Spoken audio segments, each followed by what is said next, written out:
Since we've done a walk and talk, I'm here with my dude, and we're going to talk Hunter Biden and the indictment on the gun charge. Let's thumbs it up, subscribe, and share as you come on in.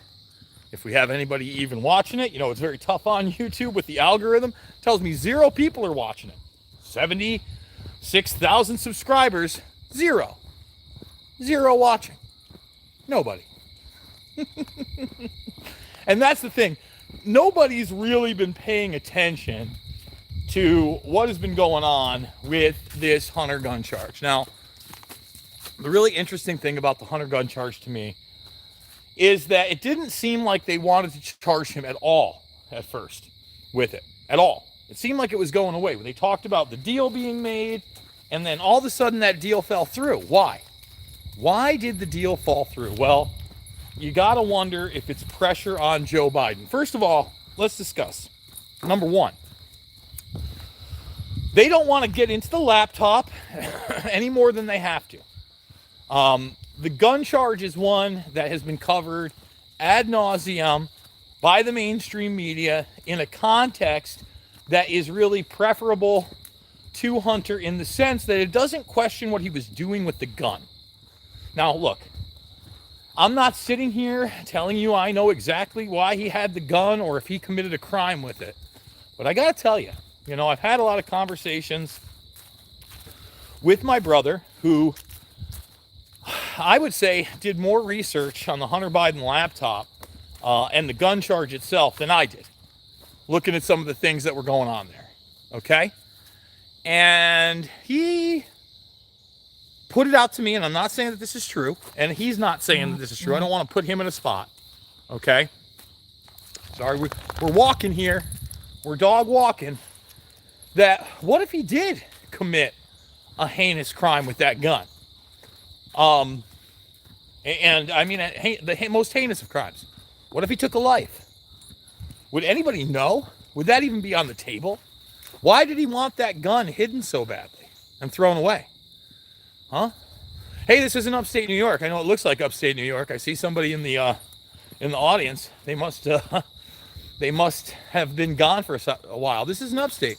This is a beautiful Iowa. This is the Quad Cities, baby. Now, why do this? Well, I think it's for multiple reasons. Number one, it gives the false illusion that Hunter Biden could get 25 years in prison. He's not getting 25 years in prison. It also puts it out there in a situation where, let's say they do prosecute this, it's in limited scope, and let's say they give him like 5 to 10 years. Joe Biden or whoever's in office at the time of conviction 100% pardons Hunter Biden. It's a 100% pardon, okay? And then you never get into the real crimes with Burisma, the big guy, the whole crime cartel. Kevin McCarthy's a joke, okay? He's a bad, bad joke. We've gone over it on the show, but his 3-minute diatribe, in fact, if you go watch Making Sense of the Madness tonight, in the second half when I talk about this with Chris Paul, he makes the point that all this stuff has already been in the public arena for years now, 5 or 6 years in some cases. Think about that. Everything McCarthy said, everything, not something, has been in the public arena for half a decade. Half a decade. What does that tell you? Richard Andrew Grove in the house. If you caught Wednesday's show, then you saw our discussion from Sunday night. Richard Andrew Grove breaking out a ton of great books that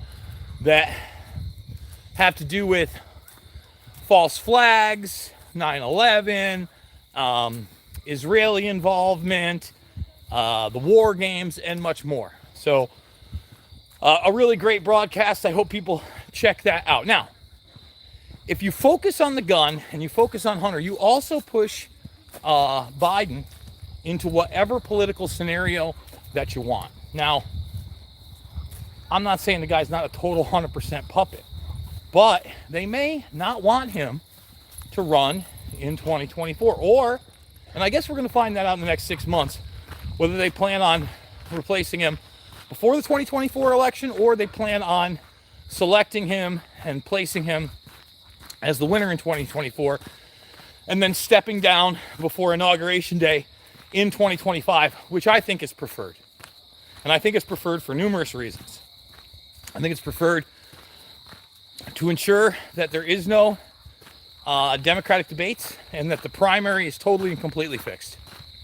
They don't want any semblance of a true primary, of true debates, of true competition. And that's being screamed from the rooftops. The fact they won't give RFK Jr. Secret Service, and they're changing the rules to make it impossible for him to get the nomination. And I hope he jumps ship and he doesn't just run third party, but I hope he seeks like the Green Party nomination, somewhere where he'll be on the ballot in all 50 states. I think that's really important. Now, what do I mean by having a hold of Joe? So Joe might be so gone and so dementia ridden and so stubborn that he's like, no, Jack, I'm going to do what I want. I'm going to be president again. I'm the president, right? I got my butt wiped. I mean, does anybody see it a different way? They want to obfuscate and obscure the real crimes that are on the laptop that we knew about without the laptop, including Burisma and dealings with foreign entities within China, etc. Okay? That's 100%. You know, like Joe Biden isn't a captive Chinese agent. Joe Biden is an authoritarian puppet to the flavor of any kind of money, any kind of support, right? The consequences for the country don't matter. What does Joe Biden and the gang get out of it?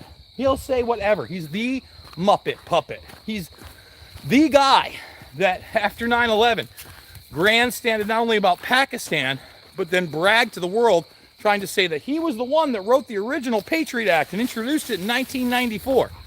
Listen, even back then, in his very coherent gangster days, Joe Biden wasn't writing that type of legislation.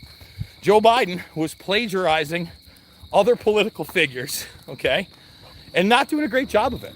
But he was in there for a long time, and that's why he was the establishment pick, despite all common sense in 2020.